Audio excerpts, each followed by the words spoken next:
Selamat datang di channel Investor Profit. Di video kali ini saya akan membahas saham PBID atau PT Panca Budi Daman Tbk.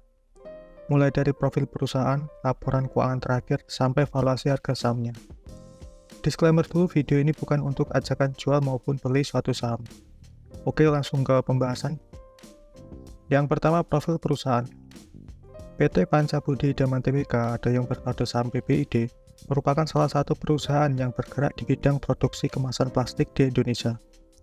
Didirikan pada tanggal 10 Januari 1990 oleh Joni Taslim yang sekarang menjabat sebagai Direktur Utama, dan mulai beroperasi secara komersial dengan memproduksi kemasan plastik pada tahun 1991.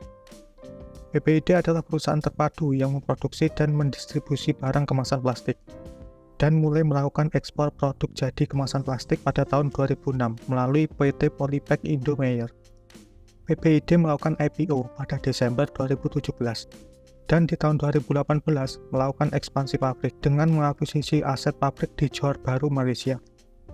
Berdasarkan Public Expose Mei 2023 kemarin, PBID menjadi pemimpin pasar di consumer packaging dengan 33% market share nasional. Kegiatan usaha PBID mencakup mulai dari perdagangan biji plastik, produksi kemasan plastik, dan distribusi kemasan plastik baik dalam negeri maupun ekspor. PBID merupakan perusahaan pertama di Indonesia yang memiliki merek pada produk jadi kemasan plastik. Merek pertama yang dijual adalah Bluit, dan selanjutnya mengembangkan merek-merek lain seperti tomat, bengkuang, jeruk, cabai, wayang, gapura, Sparta, dan beberapa merek lainnya. Di samping memproduksi kemasan plastik, PBID juga menyediakan berbagai pelengkap kemasan untuk kebutuhan sehari-hari, seperti kertas nasi, dus kue, tali rafia, karet gelang, dan sedotan. Pada saat ini, PBID dan entitas anak memiliki 11 pabrik yang tersebar di berbagai wilayah, yaitu 5 di Provinsi Banten, 4 di Provinsi Jawa Tengah, 1 di Provinsi Sumatera Utara, dan 1 di Johor, Malaysia. Pasar pertama yang dijangkau oleh PBID adalah Jabodetabek, dan secara bertahap dikembangkan untuk menjangkau seluruh Indonesia. PBID sendiri menjangkau pasar global melalui PT Polypack Indomayer, PT Polytech Indohausen, PT Reka Mega Inti Pratama, dan Penta Packaging Solution. Selanjutnya mengenai struktur kepemilikan saham. PBID dimiliki oleh PT Alpenco International Corporindo dengan kepemilikan 74,67%. Kemudian Joni Taslim memiliki 8,36%. Beliau menjabat sebagai Direktur Utama PBID. Selanjutnya Vicky Taslim selaku Direktur memiliki 1,55%. Robi Taslim selaku Komisaris Utama memiliki 1,55%. Dan sisanya 13,87% dimiliki oleh masyarakat atau publik. Dapat dilihat pada layar, PT Alpen International Corporindo dimiliki oleh PT Panca Budi Agro Pratama, Vicky Taslim, dan Robi Taslim.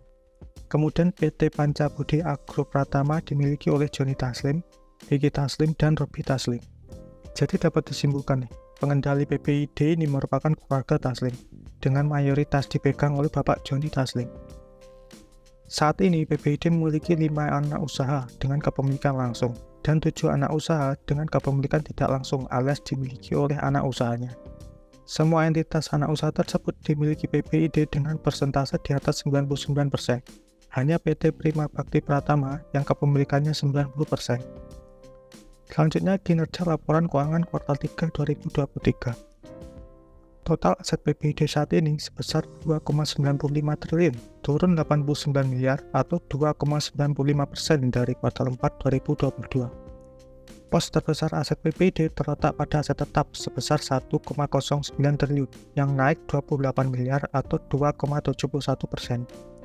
Sedangkan persediaan PBID sebesar 9,25 miliar, turun 179 miliar atau 16,27%. Sementara itu, kas dan setara kas PBID saat ini sebesar 362 miliar, naik 99 miliar atau 37,88%. Sebelum melihat kenapa kas dan setara kas PBID yang naik 37,89%, mari kita lihat histori pertumbuhan aset PBID 5 tahun terakhir.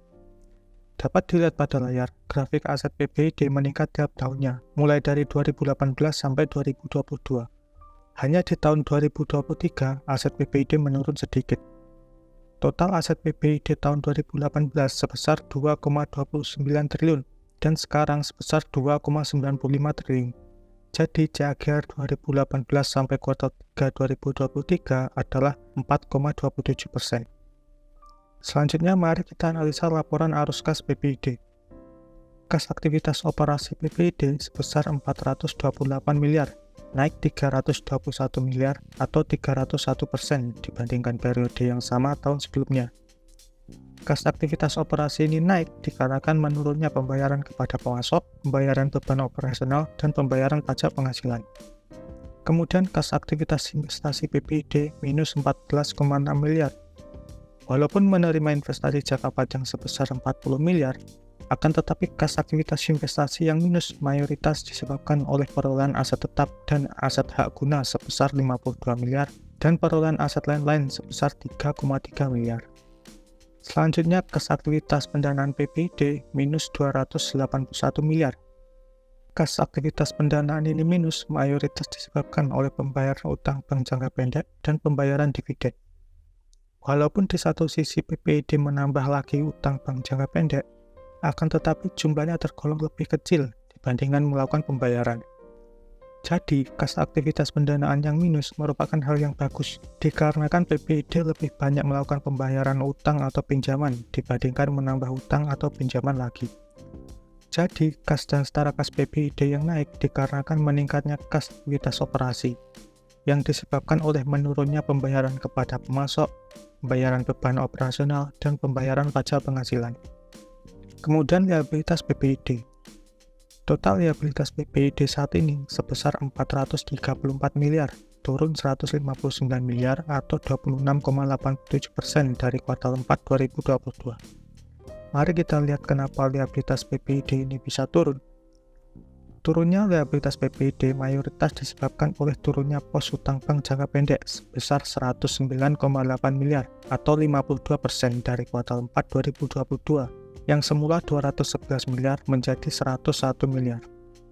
Seperti yang telah disebutkan oleh PBID sendiri ke bursa, mengenai faktor utama penyebab penurunan liabilitas adalah karena menurunnya utang bank jangka pendek yang dibayarkan perusahaan karena adanya kelebihan cash flow.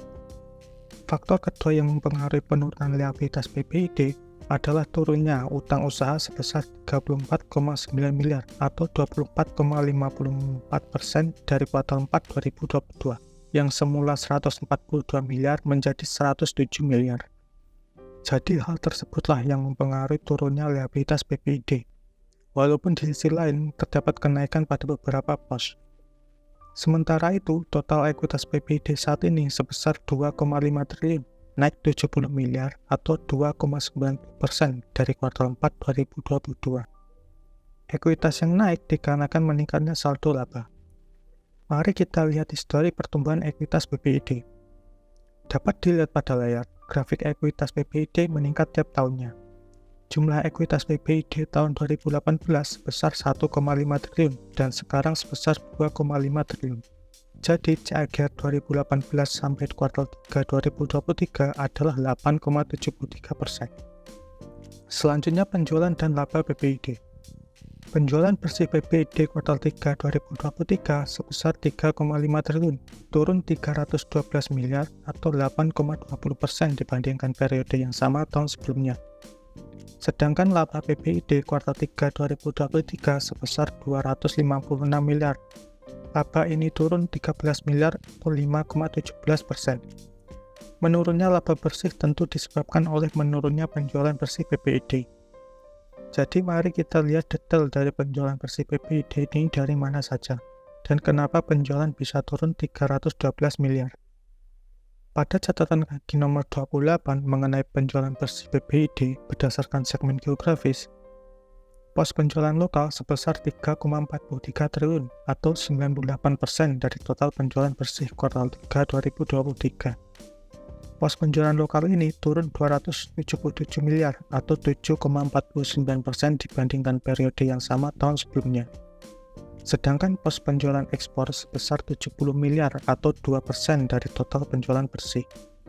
Pos penjualan ekspor ini turun 34,9 miliar atau 33,30%.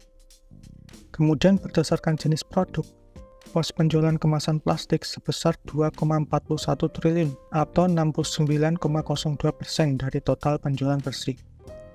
Pos ini turun 184 miliar atau 7,09%. Kemudian pos penjualan biji plastik sebesar 829 miliar atau 23,70% dari total penjualan bersih. Pos ini turun 88 miliar atau 9,63%. Dan pos penjualan lain-lain sebesar 254 miliar atau 7,28% dari total penjualan bersih. Pos ini turun 40 miliar atau 13,60% dibandingkan periode yang sama tahun sebelumnya. Dari total penjualan bersih PPID sebesar 318 miliar atau 9,09% dilakukan dengan pihak berrelasi. Jadi dapat disimpulkan nih, berdasarkan segmen geografis, penjualan bersih PPID kuartal 3 2023 ini mayoritas diperoleh dari penjualan lokal. Begitupun penurunan terbesar juga dari penjualan lokal. Sedangkan berdasarkan jenis produk, mayoritas diperoleh dari penjualan kemasan plastik. Begitupun penurunan terbesar juga dari penjualan kemasan plastik. Selanjutnya pergerakan harga saham dan dividen PPID. Pergerakan harga saham PPID 1 tahun terakhir bisa dikatakan menurun jika dilihat mulai dari awal tahun 2023. Yang semula di harga 1.570, sekarang harganya di 1.390 alias sudah turun 11,46%. Bahkan sempat turun lebih dari 17% di harga 1.290 pada Desember 2023. Saham PPID juga sempat naik lebih dari 5% di harga 1.650 pada bulan Mei 2023. Sedangkan pergerakan harga saham PPID 5 tahun terakhir bisa dikatakan meningkat jika dilihat mulai dari awal Februari 2019. Yang semula di harga 1.070, sekarang harganya di 1.390 alias sudah naik 29,91%. Bahkan sempat naik lebih dari 105% di harga 2.200-an pada April dan Juli 2021. Saham PPID juga sempat turun lebih dari 30% di harga 740 pada bulan Maret 2020. Dalam 5 tahun terakhir, PPID rutin membagikan dividen sejak setelah IPO sampai sekarang. Dapat dilihat pada layar, dividen payout ratio PPID 3 tahun terakhir berkisar 50% dan pembagian dividennya di bulan Mei atau Juni. Kemudian yang terakhir mengenai valuasi dari PER dan PBV. Video ini dibuat pada tanggal 4 Februari 2024, harga saham PPID Rp1.390 per lembar. Jadi PER PPID sekarang di 7,69 kali, lebih rendah 0,10 kali bandingkan PER rata-rata 5 tahun terakhir, yakni di 7,76 kali. PER PPID yang menurun disebabkan oleh turunnya harga saham. Walaupun laba atau EPS-nya juga mengalami penurunan, akan tetapi penurunan harga sahamnya lebih besar. Sedangkan PBV PPID sekarang di 1,04 kali, lebih rendah 0,25 kali dibandingkan PBV rata-rata 5 tahun terakhir, yakni di 1,29 kali. PBV PPID yang menurun juga disebabkan oleh harga saham yang turun, serta diimbangi dengan meningkatnya ekuitas. Menurutku, PER dan PBV PPID tergolong wajar ya. Kalau harga sahamnya turun lagi, malah lebih bagus, mengingat ekuitas yang terus meningkat dan liabilitas yang terus menurun. Bila kalian ingin membandingkan dengan kompetitornya, silakan. Ini saya show emitennya. Oke, bagaimana menurut kalian mengenai saham PPID ini? Silakan analisa lebih dalam dan tulis pendapat kalian di kolom komentar. Oke, mungkin sekian dan terima kasih telah mengikuti pembahasan singkat saham PPID atau PT Pancabudi Idaman Tbk. Semoga menambah insight atau wawasan baru mengenai saham ini. Bila kalian ingin diskusi atau request saham yang ingin dibahas, silakan ketik saja di kolom komentar di bawah. Sampai jumpa lagi di pembahasan saham berikutnya.